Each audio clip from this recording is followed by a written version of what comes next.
By the way, we will pass the 300-mile marker today. Woo!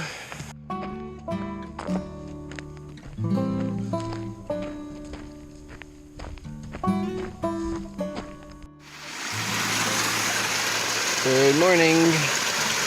We've got a long dry stretch ahead of us, but luckily, just after camp, there's this last watering hole.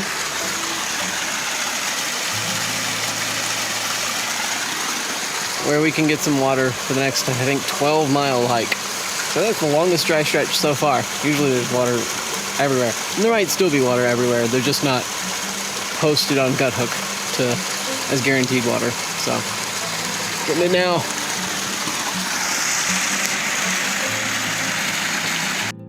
So, today we are headed to a cabin to stay the night tonight. But everybody we've talked to is also headed to the cabin. Hey, is that squirrel? Hey, squirrel. So I don't know how big this cabin is, how many people can hold, but it's also Saturday, and we're expecting there are going to be a lot of day hikers out for the weekend, also staying at the cabin, and probably making it there way before we do.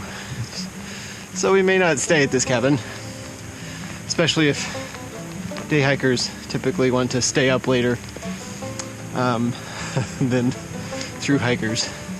So we may just camp close to the cabin, because the cabin also has a pit toilet close by and water. So probably still aim for the cabin and may end up just sleeping close to it.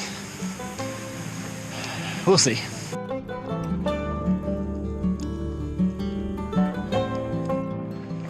I think I'm hearing my first grouse of southern Washington. It's one of the things I thought might be gone or different about southern Washington. It's kind of interesting that a lot of things changed. The terrain has changed after we passed Snoqualmie, which is kind of right there at halfway. It's been less rocky, a little bit easier to just walk without looking at your feet. But other things have changed. Flowers have changed. Hadn't heard a grouse, which was all the time in northern Washington.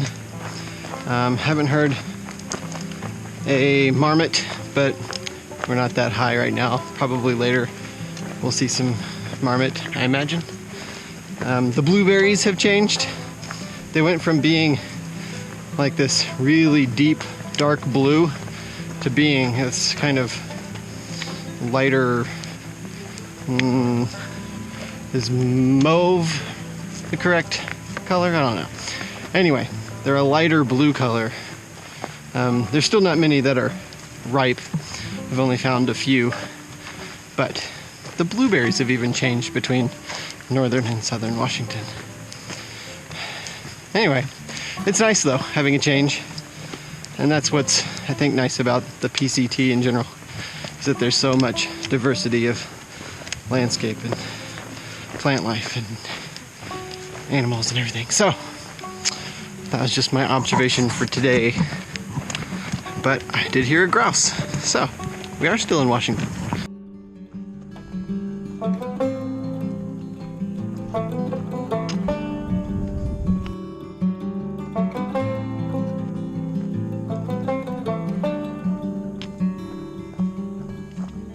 Getting little peeks through the trees of Mount Rainier.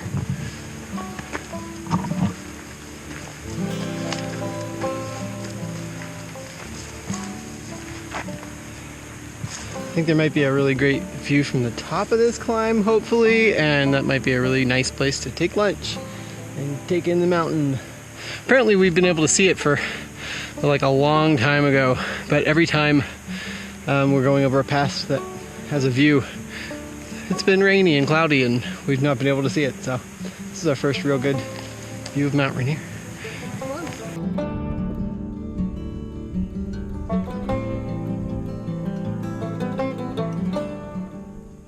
We've been climbing and there are views and tiny little clouds.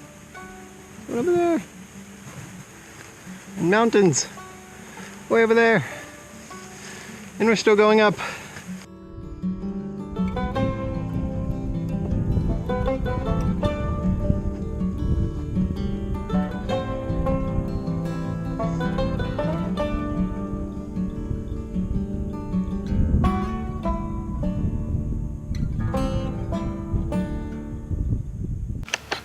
So we found a lunch spot, and look what we can see over in the trees.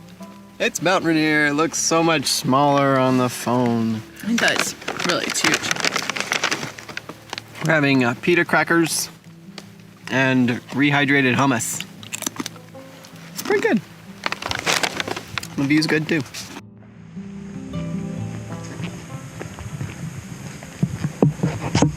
So we're a tenth of a mile from the cabin, or closer now. Looks like you could kind of drive here. There's a bit of a road, but it looks really rutted and like deep ruts. Anyway, horses have definitely been here, and the cabin is somewhere up ahead.